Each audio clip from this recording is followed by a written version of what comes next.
Hello there and welcome back. My name is Elena. And I am Fotios, and this is the Game Court. And today is not a regular video day. Today we're doing something new, and I don't think we've done something new for quite a while now. Yes, exactly. So today, it's kind of a top video, kind of a versus video. Sort of. It's a combination of the two. How exciting. Exactly. It's only top 4. So it's not a top 10 or top 5, it's only top 4. But it's the 4 games that for us, the duel or duo version is better than the original implementation of the game. So you can see there is also a versus, like comparing them one with the other. And it might be that you might agree with us too. Or you may not. Let's get to it. Yes. I mean, you can probably see the games behind us. Exactly. And that probably tells you everything about it. But if you want to hear us jibber jabber, keep on watching. Exactly. And we start with King of Tokyo. And the King of Tokyo duel implementation, which is a very recent one, right? Just as in King of Tokyo, the big game, Richard Garfield, which is the designer, has kind of done the same thing, only made it for 2 players. And you still have to actually, in the game, destroy Tokyo or be the last monster standing. Bish, Yeah, bash, bosh. exactly. The original one plays from 2 to 6 players. This implementation obviously plays at 2. It doesn't have a solo mode. It does not. It does not. So you have 1 monster each, as with the original game, right? But compared to the original game, it is a bit more engaging, has a bit more elements. So it's a bit heavier, but it's not a heavy game by any means. Now the main game does most of the things that the duo does as well, and it's technically you're rolling a bunch of dice Yes, in a Yahtzee style. in a Yahtzee style, and then you pair them up, and then increases your power of whatever you do there. You take energy cubes that you could spend to buy cards. You can attack monsters, so kind of like shave some of that health off other monsters. Going into Tokyo, attacking other monsters. That's kind of what you do, right? Exactly. And the cards that you buy with the energy cubes are quite powerful. Yes. And they have instant effects or they may have ongoing effects, and they're always good.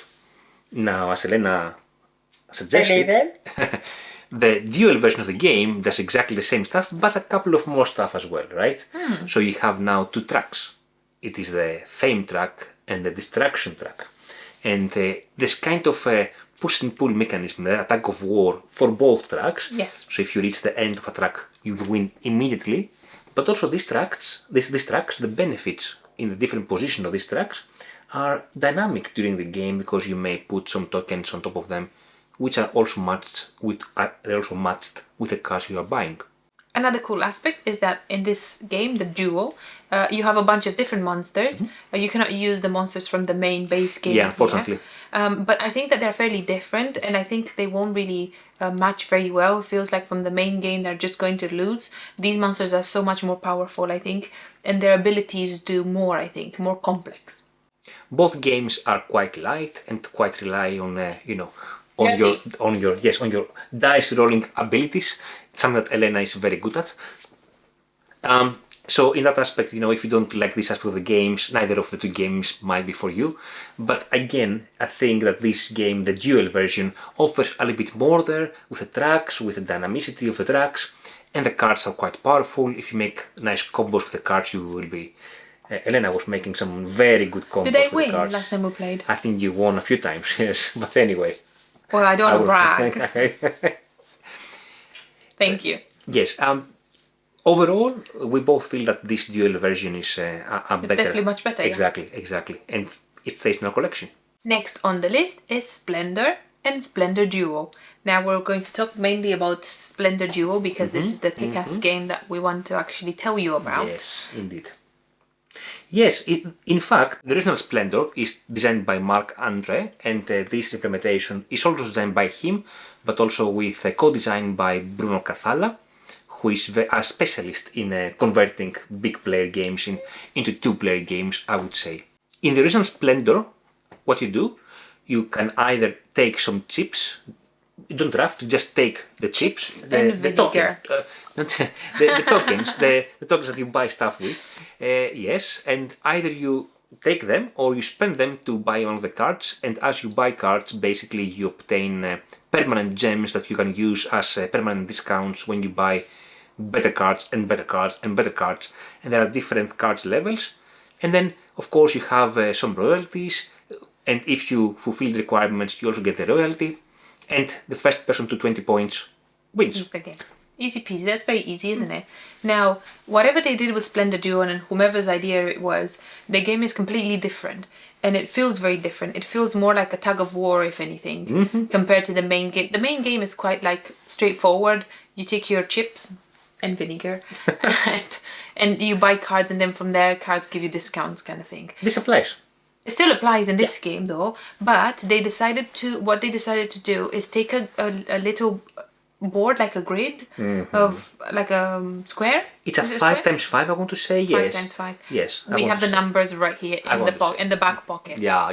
And what you do is you take the little the little gems out of a bag, and you put them into like a snake kind of. Yes, a spiral. Spiral, yes, that's the word. yes. Like a snakey, like sausages. Sausages come like that. Put them on the grill. Some sausages come like that, but all of them. Not yes. all of them. I didn't say. I said some. Anyhow, you put them in like a spiral kind of thing, and then you can draft up to 3 tokens at once in any way apart from taking gold. So golds stop you from taking. Gold is a wild in this case, and I don't know whether it was in the main Splendor. I don't think it was. No, they've implemented gold. No, it was. Gold is wild, and they've implemented pearls, which are like only 2. It depends on the new element. The new thing. Yes, correct. So you can take up to 3 tokens, as long as you don't take a gold, and you can take them in either vertical, what's the other one? Vertical, horizontal. I wouldn't say lateral. Or diagonal. Yeah. I know that.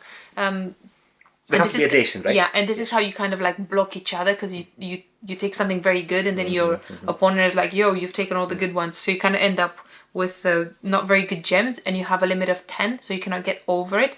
And it's kind of the same idea of getting cards that get better and better. But I think this aspect of one gets gems in front of you, and then you end up with nothing, it's very battling. When you end up with no gems on the board, your opponent will have to replenish them with whatever is in the bag. Exactly. Another cool thing that they've implemented is they've made these little scrolls. The papyrus, yes, the scrolls. Yeah. And what you do with this scroll is it gives you an opportunity to exchange at the beginning of your round with a token on the board, so you can make everything even worse. So if your opponent cannot even take 3 in a row. So it's very bitey and very like. There are 2 more things they have done in this game. Oh yeah. One aspect is when you buy a card, sometimes these cards have one-off abilities, so you can steal a chip from your opponent, or can take another turn, or can get a chip from the market, or this kind of stuff. Some of the cards are wild tokens, wild gems. Some of the cards do not offer gem production, they offer just points. Some of the cards have crowns. Oh, that's my specialty. How can I forget about the crowns? I like the crowns. They have the crowns, and as you collect the crowns, 3 or 6, you get the royalties.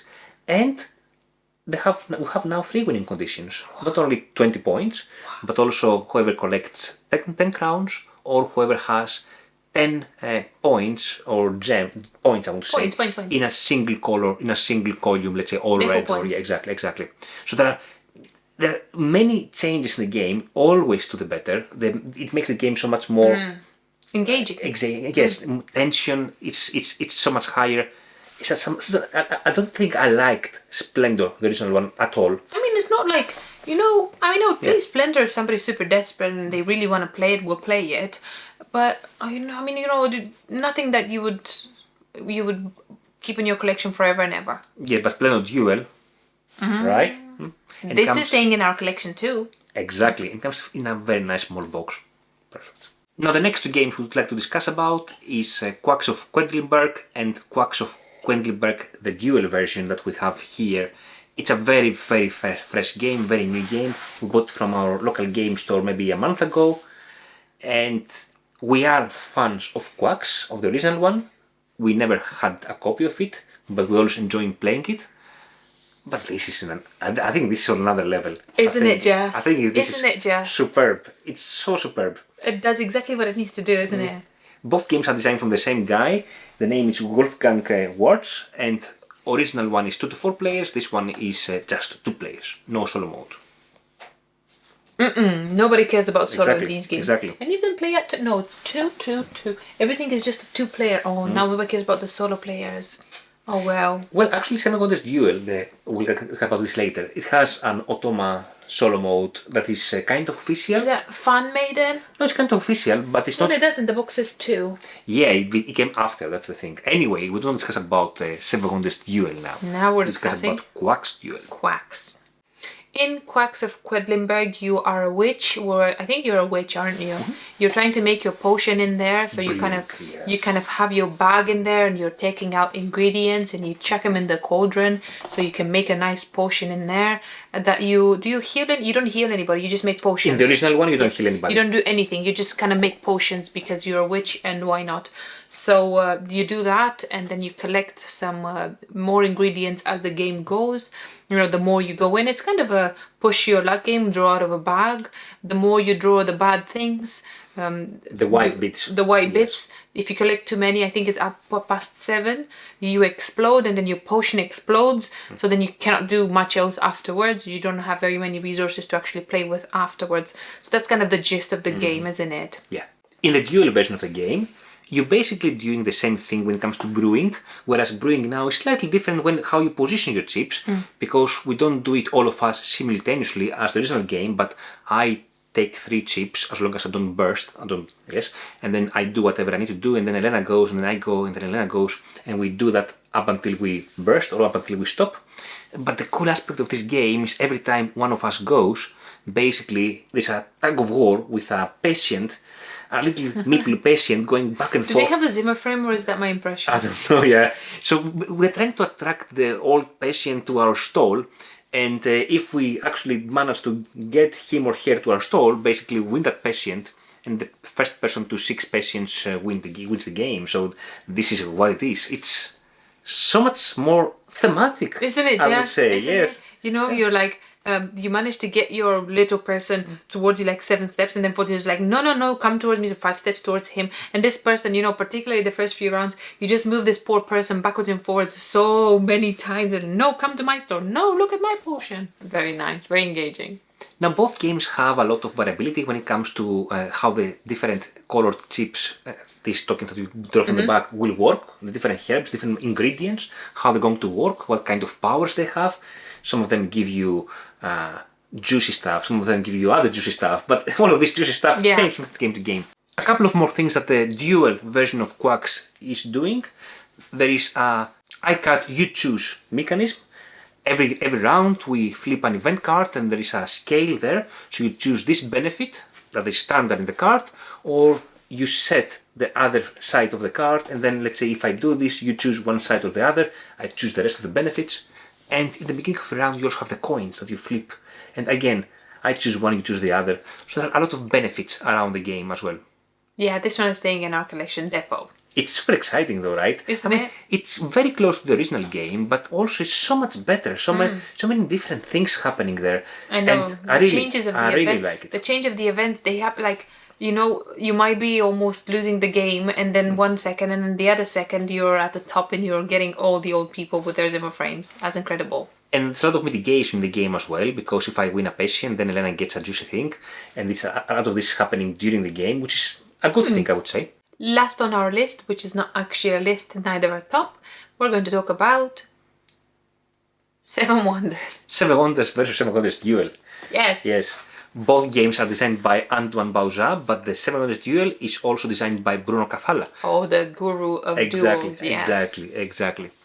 So I'll talk about the original a little bit. So the original Seven Wonders is basically a card game, right? Isn't it impressive how big the box is for a card game? It is impressive, yes. It is a card game. You have your wonder and you have cards, and there is a closed drafting mechanic, which is I have my cards, I select one, I pass, and then I take from my other player and I select one. And it plays, I think, 3 to 7 players. There's a lot of people, isn't it? Annoyingly, it doesn't play at 2, although it's a very, very good game. And it doesn't take a long time because everybody drafts at the same tempo. You'd think that, right? Unless you play with somebody that's slow and you're like, come on then, I've been waiting 5 years, and then they have like piles of cards next to them and you're like, you need to keep it moving. Correct, but it's not like you are waiting 5 people to play the turn for you to go. To most degree, it's simultaneously. And you know, as you draft and you have less and less choices, how much time do you need to make a choice? Okay, draft a card, whatever. You think that, right? Yeah. And you have different types of cards, of course, resources, science, cards for civilization, for the culture and stuff like that. War. And war, exactly, military, and all of them give you different stuff. The war affects your position compared to your neighbors, not to everybody on the table. But basically, it's a card drafting game, and that's it. And the person with the most points wins. Easy peasy, right? Yes. Whereas in Splendor. Not Splendor. Whereas in, well, I know that, right? Whereas in 7 I think it starts with S, so that's what I think it is. Whereas in 7 Wonders Duel, it's a duo game, so 2 people, no solo in this game either. I was like, that's not with an S, I was 7. Anyway. Whereas in 7 Wonders Duel, I think the game is completely different. I mean, it has the same name, but the game plays very differently. There is no card drafting in this game. There is a so they've made this little cheat sheet where it tells you in all 3 rounds there are 3 different eras, and it tells you in each era how you should arrange the cards. And I think it starts with a reverse triangle, and then it goes the other way around. I think it's the triangle, The other and then the triangle, and then triangle, the reverse triangle, and then the rhombus, and then the, whatever it is. like a Diamond. like something like Yeah, that. like a Anyhow, circle. it goes the same way every time, and the idea is you draft cards from that into your pile of cards, and this is how you do stuff. And some of them are face up, some of them are face down. So it depends on what card you actually take. Some cards open for your opponent or not, because it depends on what you want to do. They still have wonders that you can still build, and I think that's the very, very main difference. They've implemented army still and like war, but in this case it's a tug of war, yes, isn't it? Nice, Yeah. nice. And you also have another victory condition here with the science symbols. I like the science. Yeah. I like it so much. So you have three victory conditions: military supremacy, or scientific supremacy, or civilian supremacy, which is the points at the end of the game. Yeah. Well, points. I don't know what they're called. Now, the original 7 Wonders Duel, unless you play with 7 players, you don't have 7 wonders. You have as many wonders as the number of players. Whereas in the 7 Wonders Duel version, you have 4 wonders each, that is 8 wonders, but only 7 can be in the game. So it's actually 7 wonders, you know? I like that a lot.